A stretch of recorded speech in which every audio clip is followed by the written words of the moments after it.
conservative point of view to black issues. His mission, to provide a forum for honest discussions about social issues without the liberal lapdogs shutting down the discussion. Broadcasting from the American Truth Project Studios in beautiful Brooklyn Park, Minnesota. This is Conservative Nation with your host, Jermain Botsio.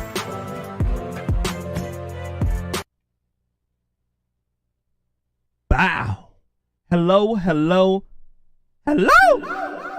And welcome back, ladies and gentlemen. Welcome back to another edition of Conservative Nation with me, your gracious host, Jermain Botsio. And on today's show, you guys know what the deal is. It's not Tuesday, but it's Wednesday. Gosh darn it, it's the Double Barrel J's. And I got the one, the only mind of Jamal. How are you doing, sir? I'm doing good, Jermain. How you doing? Yes, it's Wednesday, and as y'all know, we working on color folk time. Yeah, you know, black folks are, we got that time. We working on color time. Yeah, cut us some slack a little bit. How's everybody doing out there? Rumble Rebels, how are y'all doing? Make sure you guys do us a favor. Hit that like button. Make sure you share. We got a lot to discuss today. A lot, let me tell you. And we're going to get it in. So we need you guys to do your due diligence. Hit that like button. Make sure you do share. The world is going crazy. You know, Jamal, this Diddy, you know about Diddy, right? Puff Daddy. It's coming out by him. Oh, Lord. Them cheeks. I'm telling you. And there's so many folks who are connected to this scandal. So many folks. Jay-Z too. Yeah. All the folks that you would think were good, it turns out, they were doing a lot of crazy stuff. A lot. And we now know how Hollywood works. We certainly do. You have to open up your booty cheeks to get in. That's what it looked like. And I think, in all actuality, that is I think it's absolutely crazy. Absolutely crazy. Ladies and gentlemen, we got a whole bunch of folks coming on in here. Make it very easy for people to find us. Hit that like button. Make sure you share. It does something with the algorithms. There's a monkey in the back. Yeah, I don't know if it's a snow monkey. I don't know if it's a baboon or a chimpanzee, but it's one of them. And they're in the back and they're pressing buttons and stuff. And once you guys hit that like button and you share, they get happy. It's like you dropped a snack of bananas. Yeah. You know how crazy monkeys go for bananas? And everybody, what y'all don't realize, when you share and you like, especially when you take the Rumble link and you share it on Facebook, you forcing Facebook to have to accept the fact Rumble is here. Or just don't post a link. Say something like what me and Shane Terry found out. You have to put come over, come see, then the link. Then they won't get you for spam. If you're going to share a link from us, if you share Jermain Double Barrel J's from YouTube or hopefully Rumble, I prefer, we need to start going to Rumble more. Make sure you put come over, come check the guys out, then the link. Because if you just put the link, soon as you go share it someplace else, just the link, they get you. They certainly do. And in this day and age, ladies and gentlemen, they don't want folks like us to be putting out what's going on. They don't, because they know it makes a difference. It truly does. When people are informed, they make better decisions. Yes. I want people to understand that. A lot of folks nowadays, they don't get their news from the legacy folks. CNN, ABC, all those type of folks, they're low in numbers. Let me tell you, they're low. Very, very, very low. So they're doing whatever they can to censor. Yes, we live in that day and age. So please, oh please, hit that like button and make sure you share. You come on in here every week. Right? It'll be the respectful thing to do. Right? Absolutely. So without further ado, Jamal, I'm ready to rock. I'm ready to play. Jermain, real quick, let me get shots out to Go Miss ahead. Cat 54. Cat 54, thank you for the super chat that you did on mine or Jamal pregame. Thank you for the super chat. Just want to let you know, thank you for the kindness and generosity you did through super chat on the show. I didn't see it, but Shane made sure he texted me. Absolutely. I want to go ahead and give a shout out to everybody on Facebook, YouTube, and Rumble. Thank you very much. Shout out to Shane Terry. Shane Terry does a fantastic job of sharing, hitting that like button, and doing his due diligence, let me tell ya.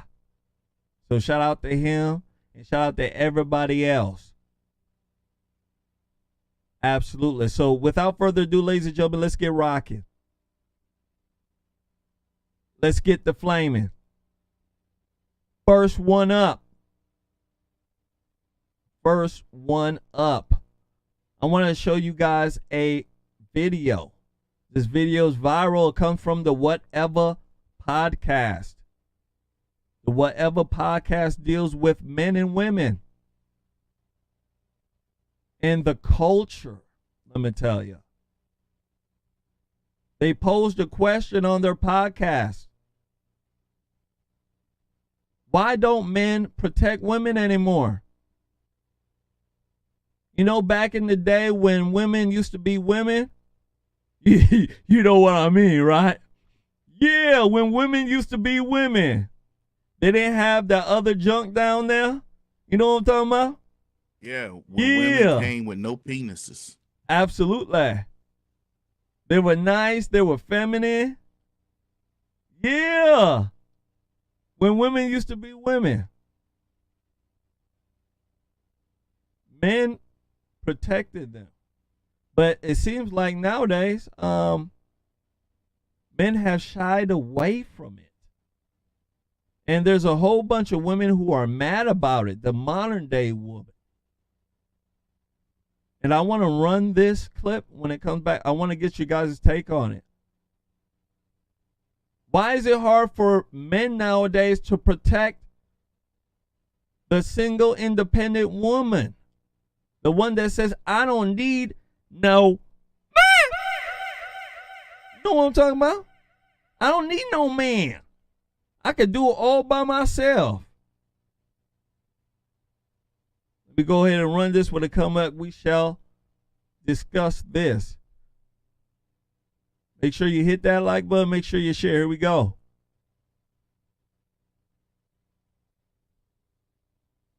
Take the microcosm of a woman experience some kind of violence. Generally speaking, if there are men in that vicinity, they will step in to protect that woman. Vice versa. If this, I don't think generally speaking. Let me go ahead and take the microcosm of a woman experience some kind of violence. Generally speaking, if there are men in that vicinity, they will step in to protect that woman.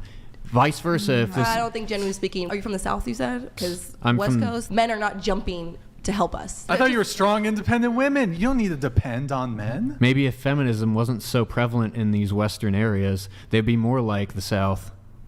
So men here don't protect us because we're feminists? No, it's because they're feminized. There you go. So, yeah, I mean, men naturally protect those who are weaker. And, I mean, that's a product of patriarchy, which is a good thing. Patriarchy protects women. It's the dismantling of it that hurts everybody. Bring You the see patriarchy that back, I light guess. skin one? Bow. What do you got to think about that? You see that light skinned curly girl? That's the modern day woman right there. I wholeheartedly agree. There's a whole bunch of men who are feminized. They were raised by the mama. And with this day and age, the new modern day woman, she's a bitch. And let me tell you something. With their mentality, it makes it very, very, very, very, very hard for men to protect them. Makes it very hard. Jamal, what do you think about this? To quote Dave Chappelle, chivalry is dead and women killed it. Let's just go on and tell the truth. Chivalry is dead, women killed it. These arguments, you get so many of these younger women now. Now, they was having these arguments, Jermain, back in the 90s. Yup. About how come men aren't like men anymore, and so they started making some of these arguments in the 90s about, hey, women need to go back to being feminine. They need to learn how to treat men. But it got worse. You see how some of these women are, they try to get bodies. They trying to, by the time they graduate college, 100 bodies. That means they done slept with 100 people. With 100 guys. By the time they slept out of college, we used to call that hoism. Yep. Hoology. Ho know everybody. Ho go to a hotel. Ho tell everybody. But look at what's going on. So many women now are wanting the traditional man. But where is the traditional man? Where's the men growing up learn to be traditional men? Because what we see, if a woman says you hit her, he automatically goes to jail. Can't fight. If you can't defend yourself. If you try to be nice, I don't need you to do that. She purposely tries to be nasty. Yep. She purposely tries to let you know you can't tell me what to do. They have told women you can dress like a hoe and a man is supposed to not be bothered. And if he tells you he don't like the way you dress when you and him are out together, he's the one that's wrong. Not you for showing off your butt cheeks and breast. So you want to know what Fire. we stop caring because you women stop giving us something to care for. Fire. Let me tell you. Ladies and gentlemen. That was absolutely a fire assessment. You're absolutely correct, Jamal. When you got women acting like this, gosh darn it, who want to protect ya? I want the women to understand we don't want to protect ya. Nope. Women want men to still act in that traditional role while they don't act traditional at all. Women under 35 can't cook and clean worth nothing. Can't even. And I've gone out with a lot of women. Let me tell ya. Can't cook. Worth nothing. Go to their bathrooms. Hair on the floor. Hair hats in the gosh darn shower drain. Makeup and crap all over. Look nasty. The traditional woman's gone. When you speak about femininity, where is it? A lot of these women are not feminine anymore. A lot of these women will challenge you like a guy. Yep. Back in the day, women knew that they couldn't cross a certain boundary, right? With us guys, we know it internally with ourselves that, hey, if I say this and I do this, I'm crossing a boundary with this guy and there's consequences with that. And usually the consequences are ass whooping. We get down to fighting. In this new day and age, a woman will punk you. She will say the most and do the most. And if you do anything, you say anything, gosh darn it, you in trouble. Who wants to be with a person like that? This is what's going on. Feminism has ruined relationships to the point where most men don't want to be around women. Look at the marriage rate, right? Over 50% are having divorces. 80 to 90% of the divorces are initiated by the woman. So that should let you know what's going on. And when you speak to most women about it, they got a cockamamie answer for it. Oh, women are now just, coming into their being. All sorts of dumb crap like that. Women are now realizing our worth. All sorts of dumb stuff. It's like the modern day woman has forgotten her superpower. Right? You left your superpower on the floor. And when you go and ask women what is their superpower, you know what they'll tell you? Their vagina. Their nasty fish-smelling vagina. They believe it. Your superpower is in your femininity. Yeah. I want the women to understand that. Your superpower is in your femininity. Not how much money you're making to compete with a guy. I want the women to understand that. Most men don't care about how much you make. They don't.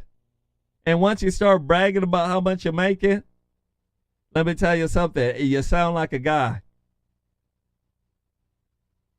So there's a lot of things that are going on. I can tell you a lot of the guys out here ain't acting right. They're acting like pussies. We spoke about it last week. Right? A whole bunch of them. They're scared of women. They're scared of the mouth. They're scared of the consequence. Oh my gosh, if I say this, I can't score later. I can't get in her pants. Oh, if I tell her she looks fat in that dress, she won't let me hit that anymore. That's your modern day male. He's pussified. So I kind of understand the reason why a lot of women act the way they do. When you have guys who are pussies like this, gosh darn it, you're going to walk all over them. And something I do know about women, they're very smart. They're very cunning. Very smart folks, let me tell you. And when they see a pussy guy, and guys out there, right, the nice guy, let me put it in those terms for folks who don't like that type of language. The nice guy. You know what the women do? They play with him. They like them nice guys, right? Hey, I'm hungry. Can you buy me a sandwich? Hey, I'm short on rent. Hey, right? Because you know the nice guy will do it. The nice guy will do anything for you. And then in actuality, at the end, you don't even go for the nice guy. Last words on this here, sir. You know what, Jermain, as we talk about it, and you see these women, what we were saying earlier, like you were saying, the entertainment, look what they do for men now. Look at the men, James Evans, Good Times. Look at the black superheroes you had back in the 70s, Shaft. These were strong men. John Wayne, Clint Eastwood. Oh, yeah. Look at what they give us now, bumbling, fumbling men who trip on their own feet without getting their wives' permission. And it just get to a point where people have to say, hey, this is not what we men wanted it. But since this is what you're presenting, this is what we see we have to deal with.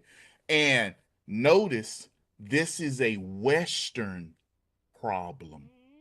This is a Western Good job. society problem. Absolutely. You don't find this problem in none of the Muslim countries. Africa, you don't find it there. Let me tell you. You don't find it in Africa. You don't find it in Muslim countries. You don't find it in Asian countries. You find it in white, Westernized European, American nations where whites are the majority. You don't see this nowhere else. Because why? Because they have mad at the white community for being successful, not just in America, but around the world, Europe. Yep. They're mad that they beat their warriors, set up their countries, set up their lands, and they couldn't do anything about it until white people dropped their sword and accepted the abuse. Absolutely. Yeah, absolutely correct. Let me tell you. This is a Western nation type of problem. Yes. And I've been around the world, ladies and gentlemen. My parents are from Africa, Ghana, where they still have what we call traditional families. Yeah, mama, my dad and mama and children. They still respect that. And what I find is that when women come from different countries and they come and get westernized, they follow that crap too. They see how the American woman is bullying the guy. They see how, how much free, quote unquote, freedom she has, right? Oh, you can talk to your men like that? Mm-hmm. Oh, you guys can take the guy's children if, say, let's say you wake up one day and you don't like his haircut. You mean to tell me you could just take his children and run? And the courts will help you? They won't try to kill you. What? And the guys don't do nothing about it? You mean to tell me that, like, you slap guys around and if the guy does anything, gosh darn, you go to jail? Right? Those other women, boy, they start playing the same game. And let me tell you something, at the end of the day, they start seeing what that type of lifestyle brings. You end up not being happy. Most of the modern day women, you know what they have at home? Cats and dogs. Yep. Right? You don't have any children with a man you love. You don't have a family, something that women crave. No matter where the woman is from. She craves family. And the modern day woman, she has been led to run away from family. Hey, I'm just going to have a kid. Right? Screw getting married. Right? Ain't that right, ladies? It's easier to have a child, and if it don't work out, right? Because you'll make sure it don't work out. 80 to 90% a clip, right? It's easy for you to run with the child, right? You don't have to be tied down. And the law supports it. So we have an issue in this country. We certainly do. And until we have women standing up, and most of the men, they get their balls back. They start not caring about the culture. They start not caring about what mama thinks. And they start doing the right thing. Right? What God put you on earth to do. And let me tell you something, things will fall back in place. But if you're going to go down this road, you're going to follow the culture, let me tell you, you're going to be sorry. And that's where we're at right now. So I wanted to play that clip because it's a very important clip. It deals with family. It deals with the issues men and women have towards each other. And until we solve this, this will continue to get worse. Let's go ahead and move forward. Make sure you guys hit that like button. Make sure you do share. All right. And if you can, drop some chips in the bucket. Help us out. All right. It goes to a lot of the things that a lot of people don't see. Let me tell you. A lot of these platforming fees, a lot of this software, you just can't hop online and press a button. Let me tell you, it's a little bit more, strenuous and difficult than that. Absolutely. Next one up. I want to go ahead and play a clip for you guys. This clip is viral. I shared it on my Facebook page.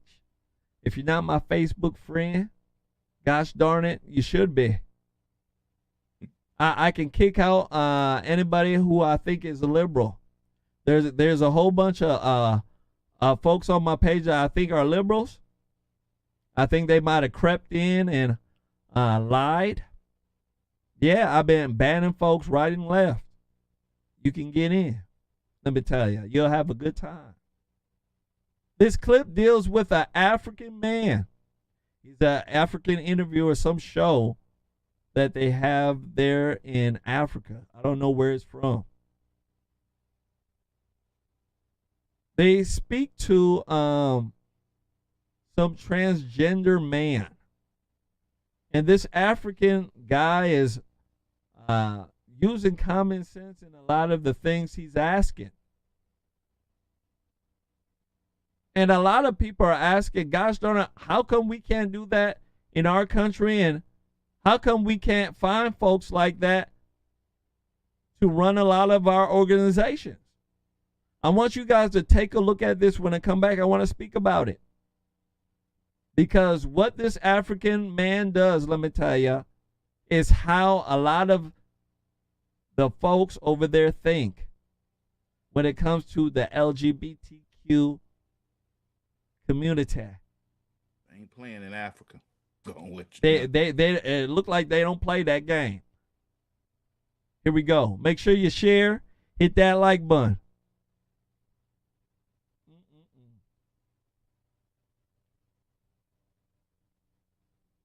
Here we go.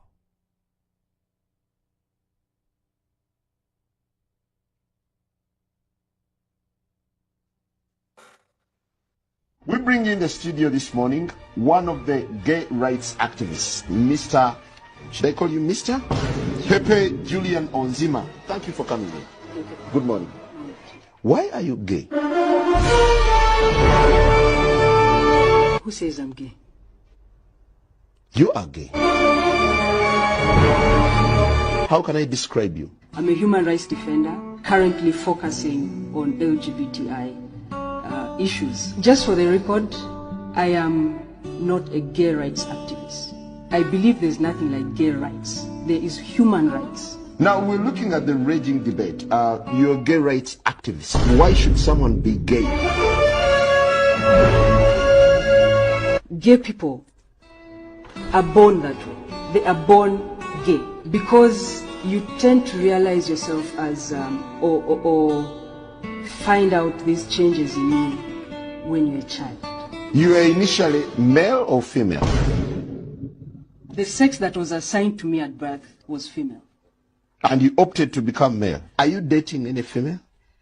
Yes, I am. Doesn't that make you gay?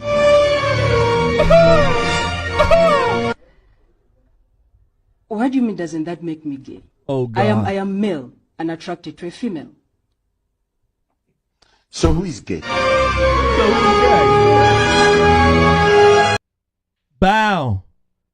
Oh, somebody's saying it's from Ghana. Sure, it could be. He does got that Ghana vernacular. Let me tell you. Jamal, let me tell you something. That man doesn't play. He's not playing around. He's using common sense. He's like, why should anyone? Why are you gay? Right? I know a lot of y'all had those type of questions, right? You look at somebody, hey, why are you gay? Like, what's wrong? Like, you just can't get it, right? And they start playing these type of emotional word games with you. What did she say? Oh, we are born like it, right? The gender I was assigned when I was born. This is the way they talk. They sound silly. Jamal, what do you think about this? This guy, Black African, he's not playing. They don't play the game over there. What do you think? Listen, if you notice, nations, remember what we was talking about earlier, about how Western nations compare to other nations. Here in America, we are trying to push and change the natural order because we got people with too much time on their hand and not enough people who push back. We was pushing back against this GBTLQ crap one time. We were. But today, we got this crap. So Barack Obama withheld funding for African nations because they opposed gay marriage and homosexuality. Yup. Everybody always talking about how good Obama, these black preachers, oh, I'm gonna tell you, they couldn't take it, when our boy Barack Obama was in office, and the first lady was black. Oh, do you know Barack Obama is attempting to starve African nations because Yup. they don't believe two men should be in the bed sword fighting? They don't believe two women should be in the bed rubbing, bumping uglies. So Barack Obama is the first one to start punishing nations and start pushing that agenda on Africa. Yup. He funded GBTLQ programs in Rwanda, Nigeria, Guyana, Liberia. He was funding them. Yup. Under human rights. Yep. Under human rights, ladies and gentlemen. It's not right at all. They were forcing a lot of these African countries to accept that nonsense. And a lot of the African presidents, I think last year I played a clip where African presidents say it's hard to run that type of ideology in this country. They're not going to go for it. You start running that gay crap in those African countries, you know what happens? You get kicked out. As a matter of fact, you get ostracized. I want folks to understand it. They know inherently it's not right. They know it.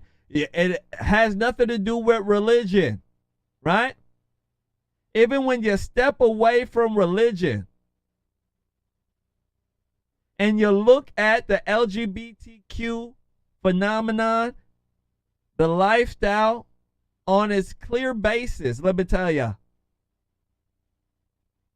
you know it's not right. Yep. You know it. That's why the liberal left has to use an emotional game. They have to use an emotional argument.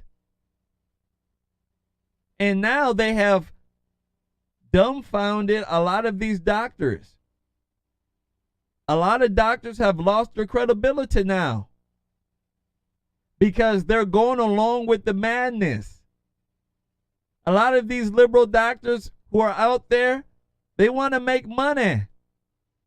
They don't care if your child is confused and you're retarded. They don't care. Hey, your son wants his penis chopped off? Come on here. Yeah, $100,000 a clip. Let me tell ya. It's a lot of money. And at the end of the day, ladies and gentlemen, you know what you find out? A lot of these people end up detransitioning. Yep. A lot of these people end up running from the lifestyle. And it has nothing to do with anybody making fun of them or anybody ostracizing them. It comes down to it's not an enjoyable lifestyle. They find out that, hey, I really don't like this. You know, I was going through a lot of issues, and I decided to go along with it because of it. I want people to understand it. A lot of the LGBTQ stuff, they said it's a phase. Yeah. Just like, remember how Tom girls used to be a phase? Oh, yes. A lot of women were Tom girls. They like wearing overalls like their brothers. They like helping their dad in the garage. Right? Like you know, changing oil and stuff like that. And they grew out of that to wearing high heels and a low-cut dress. Jamal, go ahead. You know, Jermaine, this stuff just You talked about many of them phase out, and I wanted to hit on that. The ones also that don't phase out, they still have a high number of suicide. Yup. I want y'all to realize this. Today in America, it's the most tolerant time for these people. It's the most tolerant time. And they still have high numbers of suicide. So it's not that people are opposed. Matter of fact, when we banned gay marriage and we were opposed openly to homosexuality, guess what? They were living. They weren't committing suicide at a rate like they do now. You have these people committing suicide at a higher rate today than what they did 20 years ago. So what was the purpose of allowing them to come out? Africa sees that. Africa got the numbers and said, wow, the teenagers are killing themselves. They're finding a way to do it. We must make sure this is not happening here. Thank you, Africa. Thank you, Guyana. Absolutely. Standing up. They saw that this type of lifestyle isn't right. They saw that, hey, this will disrupt what we have going on in our country. We already are poor, right? We already are poor. We're accepting money from China that we shouldn't be accepting. Yep. That's another issue with Africa. Africa right now is getting what we call a debt trap. And it's coming from the Chinese folks. They think they're slick. I wish I could talk to the African presidents about this. But that's what's going on. They're just not going to play it. And we need to be able to be strong enough to do the same thing, just not play the game. We don't have to be nasty or mean about it. All you have to do is tell the truth. We have the facts on our side, ladies and gentlemen.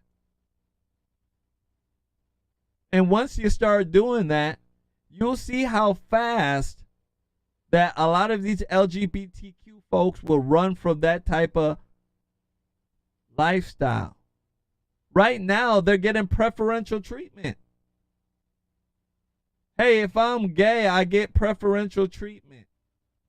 Yes, they do. I can cry. I can, make up some emotional story. And somebody will give me money. Somebody will, gosh darn it, make my life easy. Yeah. Even when it comes to loans, ladies and gentlemen, from a lot of these banks. They're loaning to folks who are colored, who are women, and who are following the LGBTQ. They're doing that, ladies and gentlemen. The corporate world is evil right now. You, the hardworking American who's straight, who has a good family, let me tell you something. They're making it very hard on you. But Teresa and Ashley and 3 of their babies, they're skating through life a lot easier because they getting preferential treatment when it comes to loans, when it comes to jobs, ladies and gentlemen, right? There's a lot of white folks out there who are not getting into the jobs that they are really built for. A lot of jobs that you're qualified to be in. They're picking Tyrone over you. They're picking Jorge. They're picking Chun-Li over you. Because they know if they do it, guess what? They get incentives. A lot of it comes from the government. A lot of it, ladies and gentlemen, comes from these shadow organizations. Last words on this here, sir. It was your. That was I did. Oh yeah, that was okay. But gosh darn it. Yeah, you had the last one. Yeah, but my bad. Well, that's it, ladies and gentlemen. We're gonna move forward. Hey, Jermain, I got the least. I look, and I'll just to tell everybody behind the scene. I at least got to have my timer, so I won't talk too long. Oh once yeah. That bad boy say once. The second time, I know you get the last word. Yeah, my bad. You know, I got hit on the head. Gosh darn it, I'm still dealing with a lot of stuff from it. Let me tell you. Let's go ahead and move forward, ladies and gentlemen. Make sure you guys do your due diligence. Hit that like button. Make sure you share. I want to go ahead and give a shout out to Robert Gephardt. Donated through Cash App. Took the $10 challenge.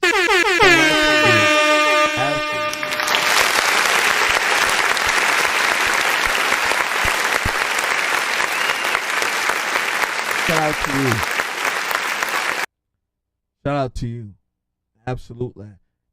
Every little thing counts, let me tell you. It certainly does. Moving forward. Make sure you guys do your due diligence. Hit that like button. Make sure you share. I want to go ahead here and show you guys a video that has gone viral. 1.8 million people have seen this clip since it got put out about a week and a half ago. 1.8 million. And I ain't talking about Chinese money yuan. Hit that like button. Make sure you share. I want to speak to you about this video that deals with a young black man. He got pulled over by the police, and let me tell you something. He's acting crazy. There's something going on with him. He acts all nonchalant. Like, there's nothing going on. He looks like he doesn't have respect. And he got the signature, I'm raised by my mama curly fries in his hair. I want to go ahead and run this with a comeback. I want to speak about it. Make sure you share. Jamal, haven't you noticed that a lot of these young black males who are raised by their mama have longer hair than their mama?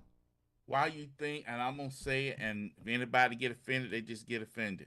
Why you think so many men are going toward dreadlocks and like to sit there and have their hair in ponytails to look longer than women, then sit there and turn their hair like a daggone freaking woman? Yep, playing in the hair. The Bible warns a man about having long hair, and not just dreadlocks. White folk too. If you got a white, there's a whole bunch of white guys who all have the way down buns. his back. The Bible say that wrong. Or China do you do? But you see these dudes with them dreadlocks, all of them, and how do all of them wear it? Like a ponytail. Yep. Like a girl. Look then like you a got girl. some that wear it in puff balls. Like you look like a. Yep. You look just like a chick. I'm telling you, you can't make it up. You just can't. No. You go and ask them, they'll say they were raised by the mama and they love their mama. And I know they love their mama, but gosh darn it. And the thing that kills me, Jamal, one more thing before we play this clip. They have their real hair. Mm-hmm. How can they grow out their real hair and their mama can't? What's going on? What type of switcheroo is going on there? Mama ain't got no hair on her head. Yeah, the mama ain't got no hair, but the son does. Gosh darn it. Here we go. Hey man, How you doing? Can you step back in the car for me? I'm finna go get some food. No, you're gonna sit down. That's what I was doing. You're gonna sit down. I know I got one headlight. Sit down. Bro, I'm telling you to sit back in the car. Mr. Send me another. Sit back in the car. Let me start Hey, again. man. How you doing? Can you step back in the car for me? I'm finna go get some food. No, you're gonna sit down. That's what I was doing. You're gonna sit down. I know I got one headlight. Sit down. Bro, I'm telling you to sit back in the car. That Negro sound high Send me as another. hell. Look at Sit him. back in the car. You're gonna go to jail if you don't sit back in the car. I'm not going to jail. Regardless of what you got going on. He Sit in know the car. his mama gonna help him out. Look at him. You're not going to jail? I'm not. I promise you. You're gonna sit down and put your feet back in the car and close the door. Tell me to get out anyway. You don't understand and see how this works, huh? I do. So if I tell you to sit back in the car, that's something that you do. This isn't a debate. Do you understand? How you doing? Swing your feet back in the car and close the door. Your headlight's out. Like I told you that. Yeah, so you don't think you can just go inside? That's what I came here for. I came for some food. Okay. You got a license on you? Yeah, I got a license. Okay. You got any weapons in the vehicle? No? Okay. So this is the last time I'm going to tell you to swing your feet back into the car. But why is that such a problem right now? I'm telling you You finna try because to talk I'm to me conducting anyway. the traffic stop. To swing your feet back in the car. Now what? Now you finna talk to me. Stop talking anyway? for a That second. don't make no Stop sense. talking for a I'm second. grown man. You're not finna, like, what's Stop up? talking for a second. I'm came for some food. I'm really hungry. I don't care if you're hungry. If you do not listen, Care about no traffic. stop talking for a second.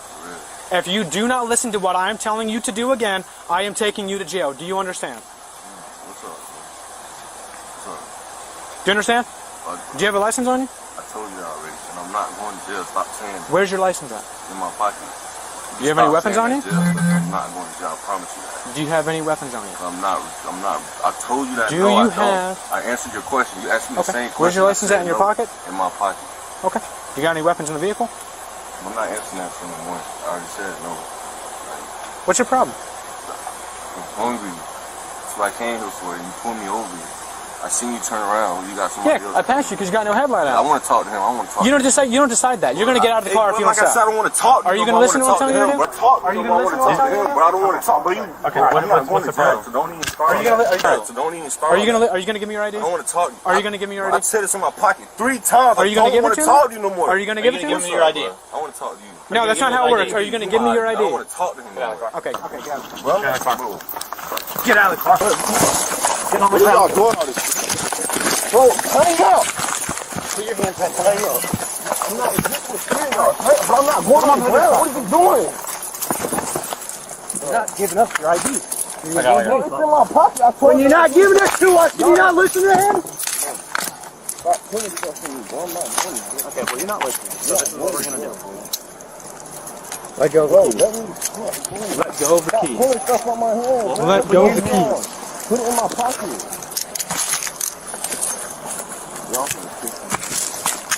If you would have just gave us your ID, it would have been a different story. Let go of the keys. I'm sure we didn't. I just asked you for it. Whoa. What are you doing? Dude, keep moving the. I swear to fucking God. Y'all better train up. No, Ain't nobody asked me for my ID. You just said, do I have one? Okay. You telling me to listen to your instructions, but you ain't telling me to get out my pocket, did you? Turn back towards the But I don't give a fuck about none of that. You abusing your authority right now. No, we're not. You're just not listening. Yes, you is. No, we're not. Ain't nobody telling me to get out my pocket, so All right, I'm dude, it's not our listening. first day. Drop what's in your hand.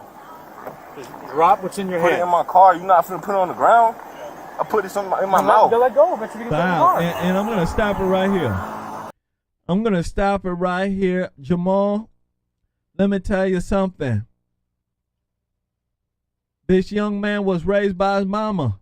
He got the signature laziness. He got that slow speech. You get what I'm saying? He doesn't respect the law. He doesn't respect men.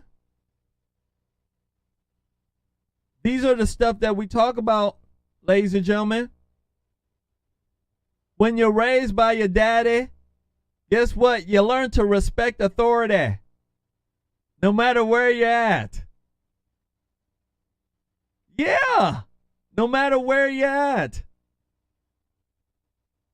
And he doesn't respect authority. The cop told him several times, sit down. Put your legs back in the car. And instead of him doing that, he's acting like his mama. How much you want to bet he learned that type of behavior from his mama? How much you want to bet? Oh, I'm willing to bet you he did.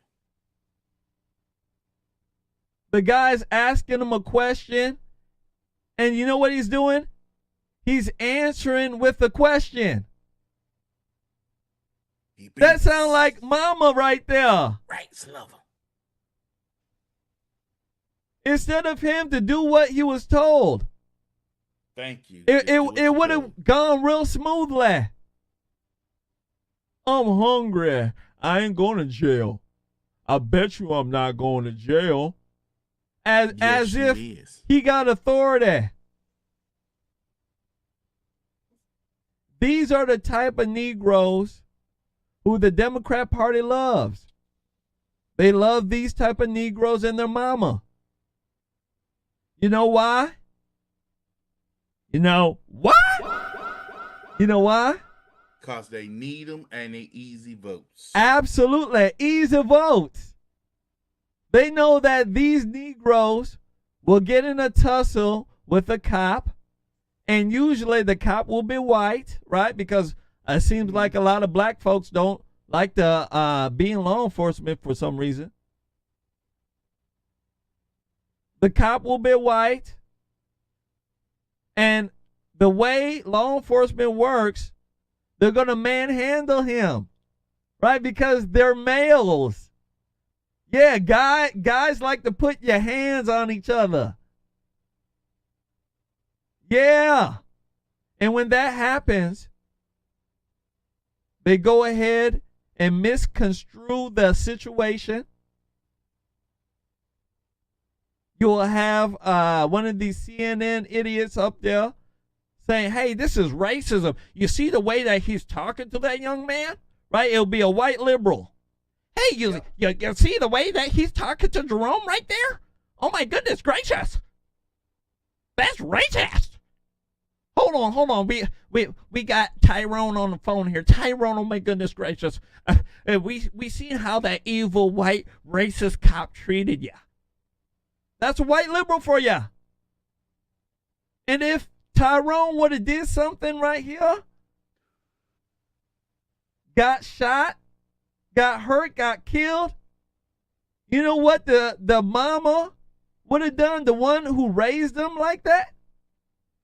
She would have been crying on TV. Talking about, this country is so racist. Oh, my goodness gracious. You have to shoot my baby like that. That's my baby. Hold on. That's my baby. That's my baby. How you gonna do that? I raised my baby on blunts in Arizona tea. Yeah, blunts in Arizona tea. Look at him. Jamal, my goodness gracious, what do you think about this here, sir? How did this young man have this type of attitude? This nonchalant type of way of speaking and acting? Well, it's a song out. It's called Dumb Ways to Die. Dumb ways if you don't comply. You know, Jermain, when you sit here and you look at these people, because what they have been told now for the past few years is, oh, it's white police officers. You have a right to let people know. You have a right to push back. That's a false arrest. Yep. All this stuff that's going on right today is bad, not only parenting, but it's bad politics, legislators you've used, because you've had kids that have been stupid, Jermain. You've had people that have been stupid, but the police didn't put up with it. If you wanted a Jimmy crack corn and you didn't care and jumping that police officer, he slid you across the ground. Yep. But today with that camera, oh my gosh, did you talk to Tyrone that way? Yep. No, I told Tyrone he better lay down on the ground. Oh well, Tyrone says you sound racist, like you hate black men. You can't make it up. Captain, I'm black. No, you're a cop, so you're not black. Huh? So looking at this guy do this stuff, Jermaine, it's a epidemic in the black community amongst black men where we feel we don't have to obey the rightful commands of a police officer. And it keeps turning out, guess what? Disastrous. Because let me say it, and I'm going to say it again. Police are not out there to take an L. You will, not them. You can't make it up. You just can't make it up. When we have better families, we have the father in the home. Yep. You'll get less of this crap. I want folks to understand that. Now, women out there, I know, not all children, right? Not all will, go crazy if they're not raised with their daddy at home. We know this. But we like speaking about the higher percentage, right? I would figure probably about 10% of children who weren't raised by their dad, fear to do well behaviorally and academically. I would say that. But I would tell you a majority of the children who are raised without their father at home are seriously lacking. They are. And if you take a step back and you're honest, you'll see that they're lacking in spirit, doing the right thing, respecting authority, having respect, taking accountability for their own actions, right? You tend to see children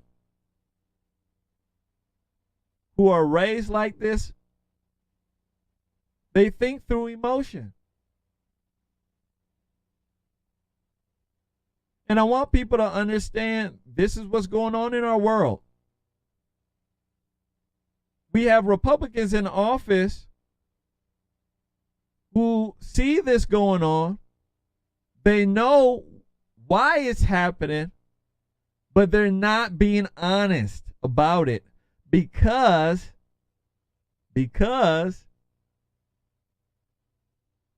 the black woman is in control of the family. And they know that if they start saying anything about how these black children are being raised, these white liberals will try to start chewing them out. What are you saying? You're saying that the black woman can't raise her child? That she can't raise her child correctly? Right? Yes. And of course, the white Republican, he's running away from that. He's putting on his Carhartt boots and running. Let me tell you. Yeah, he's running. But if you was to tell the truth, because I want those white Republicans to know something. No matter what you do, they don't like you. So if you want to placate to them all day, go ahead. They still not voting for you. Yeah, they're still talking crap behind your back when you turn around and you leave. Yeah. So why not be truthful, right? Yeah. That's why shows like this are very important. That's why we need more black men in politics who can speak to these type of issues, who aren't going to whitewash it because you're backed by a certain, a certain type of, constituent.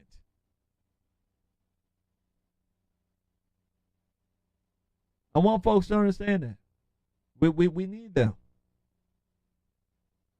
In our society right now, this type of stuff is going crazy. There's a whole bunch of cops who are quitting. They don't Yep. want to deal with this. They're like, I got to deal with Tyrone and them running all day.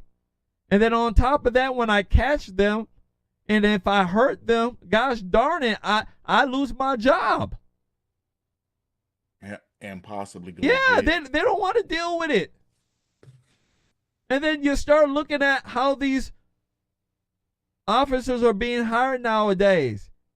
Right? Like the black sheriff here in Minneapolis. This black woman, she's nuts. Absolutely nuts. Big ass hair hat on her.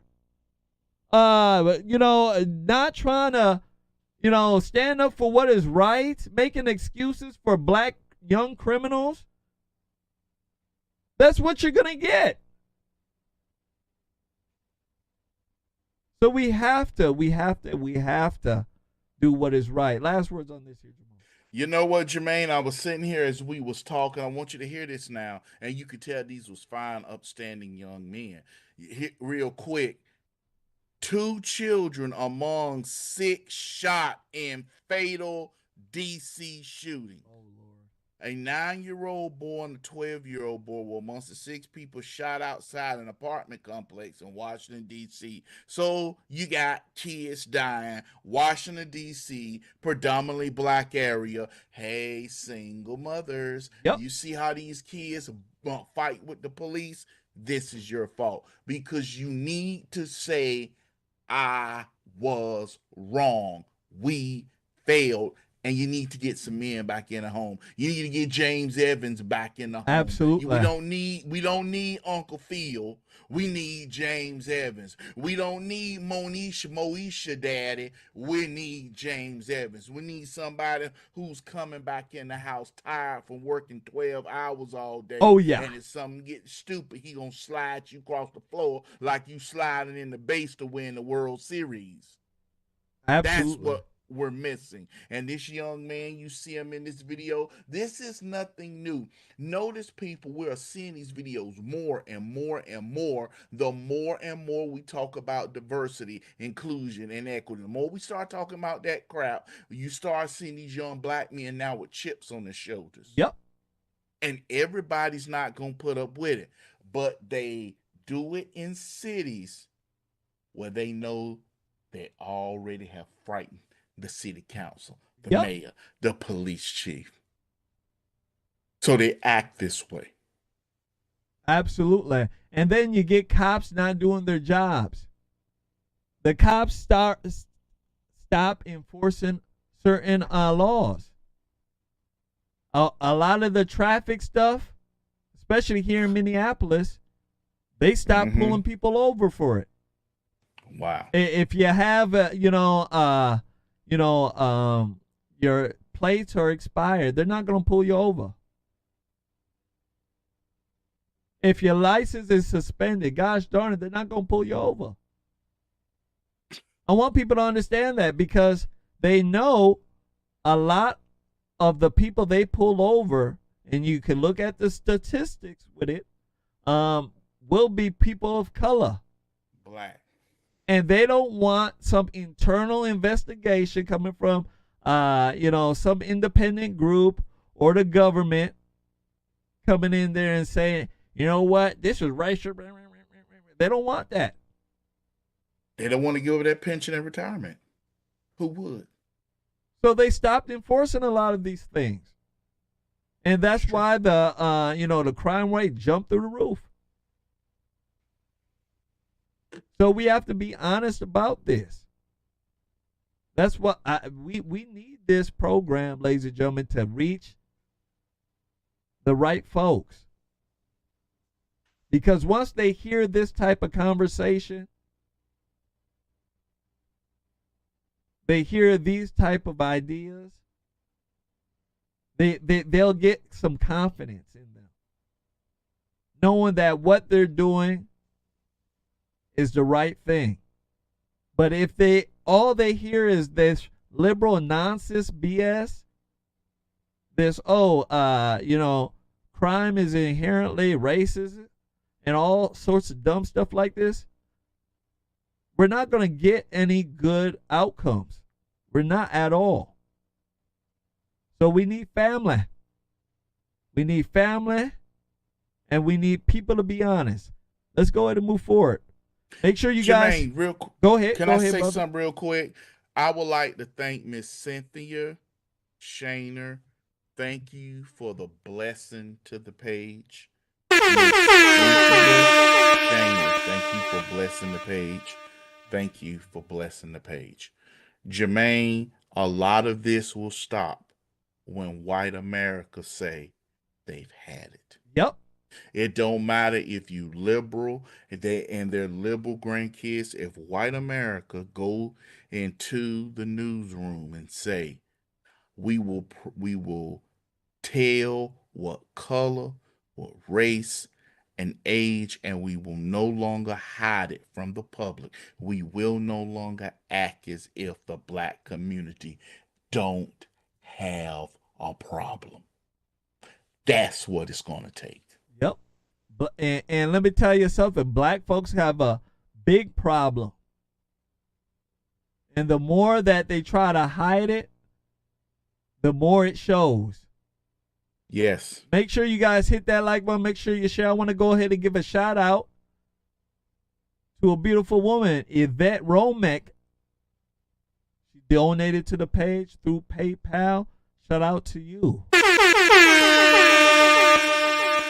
Absolutely. Shout out to you.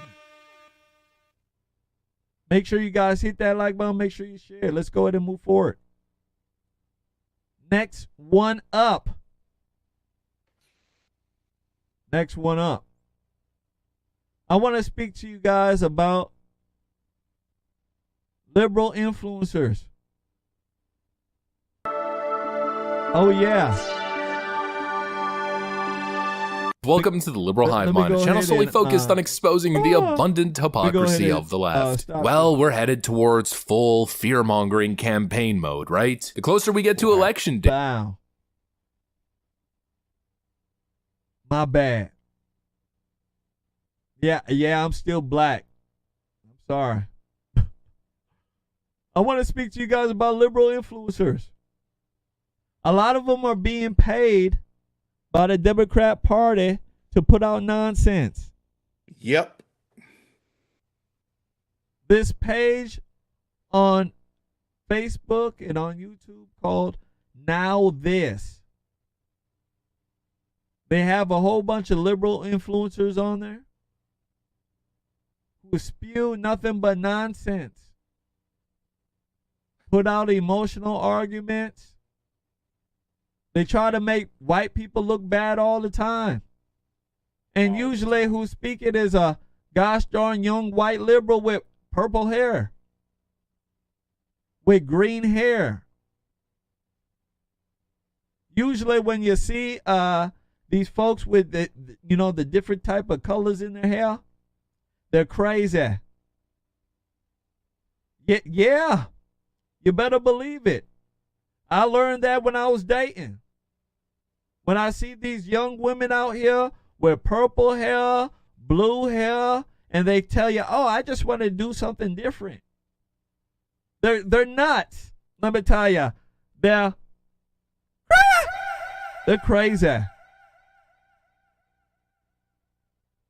You start speaking to them and they start saying, yeah, I'm into Wicca and all that. Yeah, those are those folks.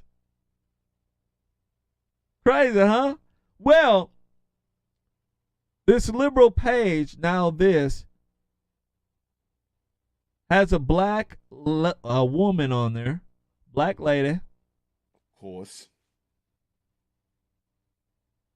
And she's speaking about Donald Trump. And I'm telling you, she's saying the most dumbest things around. I want you guys to take a look at this when I come back. We shall speak about it. Make sure you guys hit that like button. Make sure you share. Democrats are looking for influencers to push their agenda, to push their cockamamie agenda. Here we go.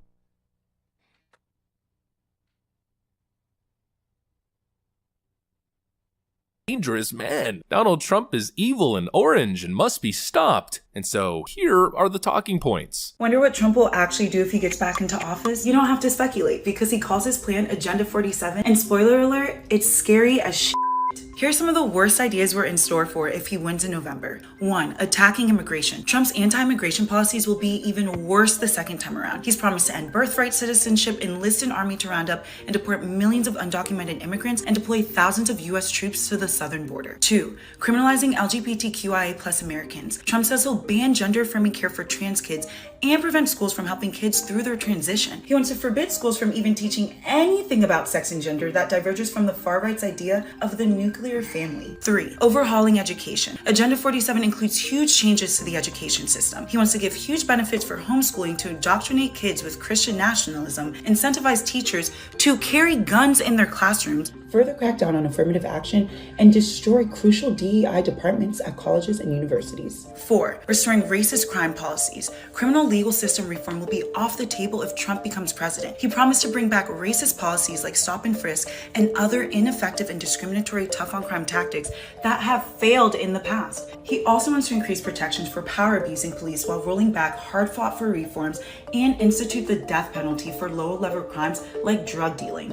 5. Weaponizing the government. The scariest part might be Trump's threat to more or less dismantle the federal government. If he gets back in office, he's going to purge anyone who could possibly stand up to him and replace them with MAGA loyalists like Stephen Miller. He's going to prosecute his political enemies using traditionally independent orgs like the DOJ as his own personal weapon and give himself unprecedented power over agencies like the FCC and FTC. These are just the things he wants you to know about. Trump has plenty of regular crazy stuff in Agenda 47 too, like how he wants to found new freedom cities across the country and somehow give Americans access to flying cars. The whole thing is weird as hell, like everything Trump does, but there's nothing funny about Agenda 47 or the possibility that he might be president again. Now you Wow.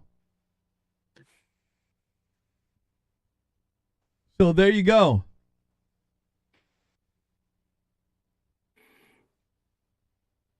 Democrats are hiring fast-talking liberals.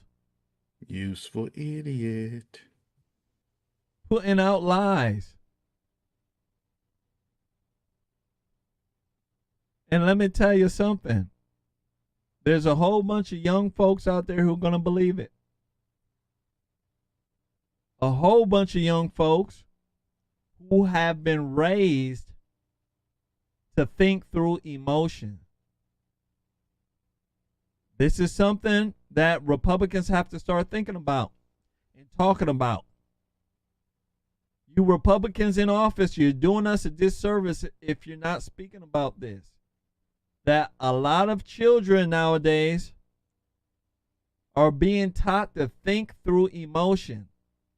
Yes. Critical thinking and logic is not being taught anymore. And because of that, they're easily misled and they're easily manipulated, supporting this type of nonsense. Jamal, what do you think about this issue? Number one, let's get the usual suspects. Hair hat hooligan. There you go. She ain't trying to be white. Why you trying to get all that hair weave to look like a white woman? There you go. An Asian woman that you know you ain't. Number two, who she throw in there? You can tell she's a paid influence. The GBTLQ, NOMNOP, all that groups. Throw them in there. Why? Because your normal black voters, the black community, don't support it. So what's the first thing she does? She got to bring them up. She got to hit all the Democrat talking points, which if she go talk to her grandmother, her grandmother, grandfather, uncles, they will tell you, God made a male and female. They don't, she may be a carpet muncher, whatever, but she's still a woman. So I ain't changing her sex. So this woman, she's young, she's dumb, she's a useful idiot, and you know what? It's smart. The Democrat Party is smart on this. Why? Because the Democrat Party, what they're doing, they're using the social media people to do their dirty work. The Republicans ought to be smart too. The Republican Party ought to look at people who are conservative and Republicans, and do this and say, you know what, we'll feed y'all a little something, paperwork and show you stuff behind the scenes. But if y'all don't mind, can y'all do a show about this? And we do it. And it's not out for payment. It's just because, hey, we want you guys to win. Yep. Republicans, Democrats play the long ball. Democrats play to win, while Republicans play to lose with honor. Yep. Republicans love to lose for the Constitution. Yep.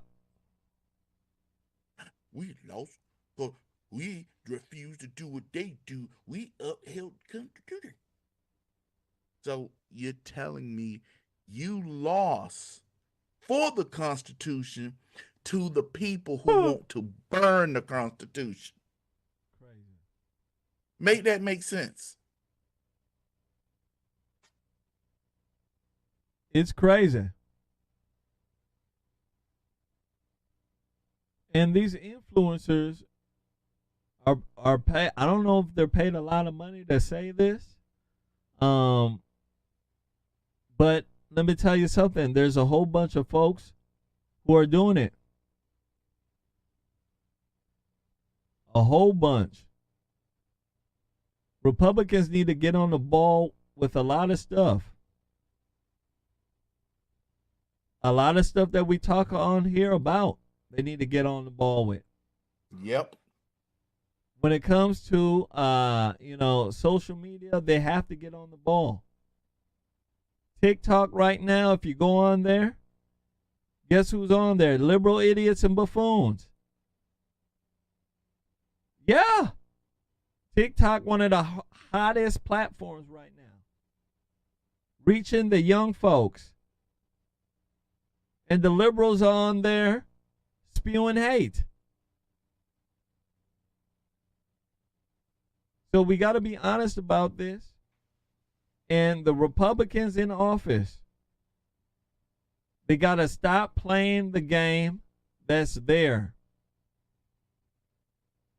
Because I foresee in the future, there'll be a new wave, a new crop of folks.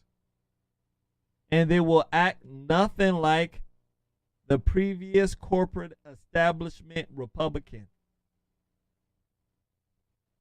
The one that's ran by the uniparty that's there. Right? They say, hey, we're Republicans. And then you see how they vote. You see what they really care about. Washington is a uniparty. We have Republicans who are there. Some of them are good. Majority are playing the game. Right? We got the Freedom Caucus. Yeah, we got the American First folks who are there. And you know who's bashing them and putting them down? The corporate establishment Republicans over there. Yep. Why do you think they're having such a hard time right now? Right? Then look at the speaker. They're having a hard time, ladies and gentlemen. The speaker should have did his job. He didn't do his job. Because he's part of the game. So you have folks who are there who know what the agenda is. They want to do the right thing. Right? They're not playing that game because they haven't been offered that type of cash. And if they were offered that type of cash, they wouldn't accept it. You will start seeing a lot of these other Republicans throw money behind these corporate folks to get them in there. So a lot of these folks on the right, like Sean Hannity, has to start telling the truth. I haven't heard him say, you know what, there's a uniparty there. You know what, there's establishment Republicans who are there who are, screwing up the country. They're not standing up for what is right. He's not saying all that. He's playing the game because he's part of the game too. The fact that he's against Russia should let you know where he stands. Yeah. He was talking about nuking Russia. Sean Hannity. He's crazy. I used to think that, he wasn't like that. But as Trump got out of office, his craziness showed. His craziness, his character showed. And he tries to fool folks by pretending, you know what, as a youngster, I used to have 30 jobs. I used to work and shovel poop down the street. I used to be a chimney sweeper. I used to, raise my hand for Johns in the street, doing all sorts of stuff. You go and ask him, he had 100 jobs, right? Appealing to the conservative that is hardworking, right? Yeah. He says these things to appeal to the conservative that is hardworking, to get you to listen. And then he starts talking about nuking Russia. Crazy guy. So that's what it is. Let's go ahead and move forward. Make sure you guys hit that like button. Make sure you do share.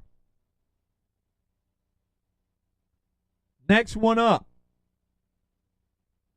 I want to speak to you guys about Arizona Attorney General. Yes, that's what I. Oh Lord, she's mad. She speaks about the abortion ban and how it's affecting a lot of women in Arizona. She calls the abortion ban a Donald Trump ban, and she wants to do everything in her power to try to overturn Roe v. Wade. I want to go ahead and run this. When I come back, I want to speak about it. I believe it's time for men to stand up. Republicans, once more again, you're failing at that. Here we go. Make sure you share. This is on Donald Trump. It was Donald Trump and Donald Trump's United States Supreme Court that overturned Roe versus Wade. He celebrated this, and the Supreme Court did this and sent it to states, and this is why Arizona is now dealing with an 1864 abortion ban. But I can promise you that we are going to help women through this. We're going to find solutions for them, and we are going to fight like hell to make sure that this 1864 ban does not get implemented in our state. And then, of course, in November, the people of Arizona are going to make sure of that through the ballot initiative. Wow. Boy, let me tell you something. Women know how to fight. They certainly do. Jamal, my goodness gracious. She gonna fight really hard to make sure that women can kill their children. If you listen to this whole law, I just wanted to give you a brief history real quick, Jermain. Go ahead, brother. Arizona became a territory February 24th, 1863, signed in by Abraham Lincoln. This so-called abortion law, number one, goes to show you that people believed in the life of a child, even when it came to a slave. Secondly, it became a state in 1912. These people are so hell-bent on killing their children, but they know the stance Donald Trump took Monday took the abortion debate off the table, and they got to keep it up there. I wouldn't be surprised if the Republican Party in Arizona didn't purposefully do that so Donald Trump can lose. Yep.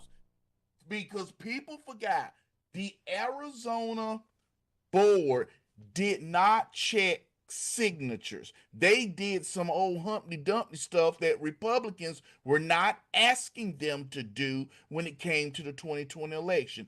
They could have put in 1 day voting. They could have did it. They had the senator before this crazy woman became governor in 2022. They had a Republican governor, and once they're going to repeal this thing, but they're going to repeal it because they passed a law saying that it would be a 15-week ban if the Roe v. Wade was overturned.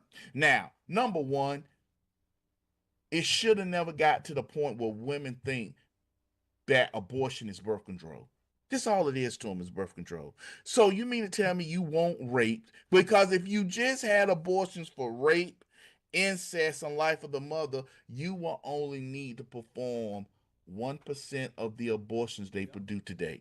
Barely 100 or 200 a year. That's for all states. But they want to use it for birth control. They want to use it because it gives women that power. Remember we was talking about earlier where abortion made a woman a god. She decides life and death. And our society is reflecting it. And it looks bad. This Arizona law, they're trying to put it around Donald Trump because Donald Trump took it off the table by saying, hey, let the states handle it. And then the states let the people handle it. If the people want this law changed, they'll change it. They'll write their congressman. And Republicans need to stop. Well, I heard from people. Who did you hear from, Democrats or Republicans? Because you're a Republican. But I'm not surprised, Jermain. I'm going to shut up. I wouldn't be surprised if the Arizona John McCain Republicans didn't do this and latch on to this so Donald Trump will lose. Because Absolutely. They are Arizona John McCain Republicans. I wouldn't be surprised if they were behind a lot of this as well.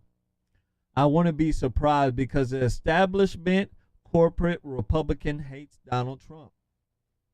They will link hands with Satan and kiss him to get Donald Trump out of there. You better believe it.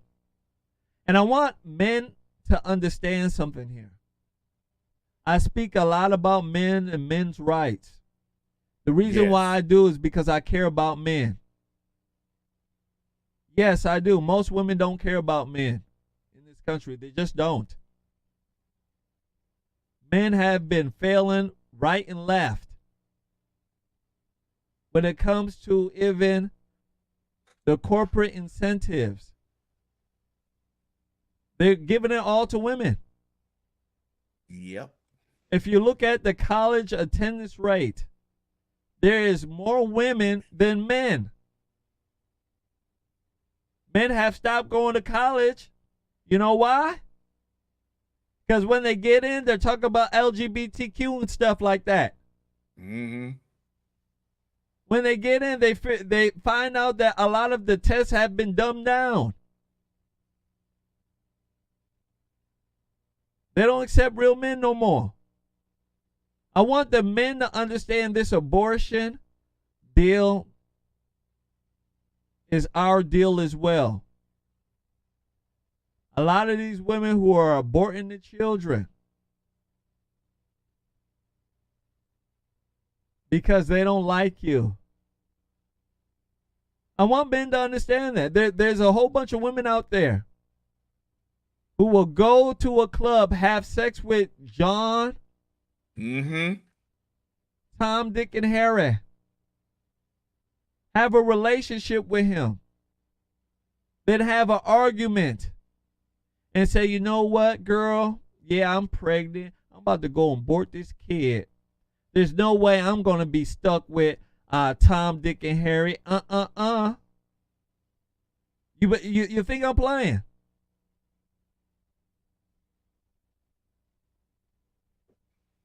Men have to understand that that is your child as well. In this country, by law, I want the men to understand this. That's why men got to stop impregnating women who they're not married to. If you're creating children out of wedlock, shame on you. Shame, shame, shame. It's in the woman's interest to have a kid out of wedlock. It's not in your interest. I want the men to understand it. When you have a kid out of wedlock, right? First of all, you're crazy. Second of all, by law, that's not even your child. Yeah, men out there, you better start realizing it. The women know. The women will talk to each other, converse about how to keep the children away from you. You better start waking up. Don't believe me? Ask the women in here. They'll tell you if they're honest.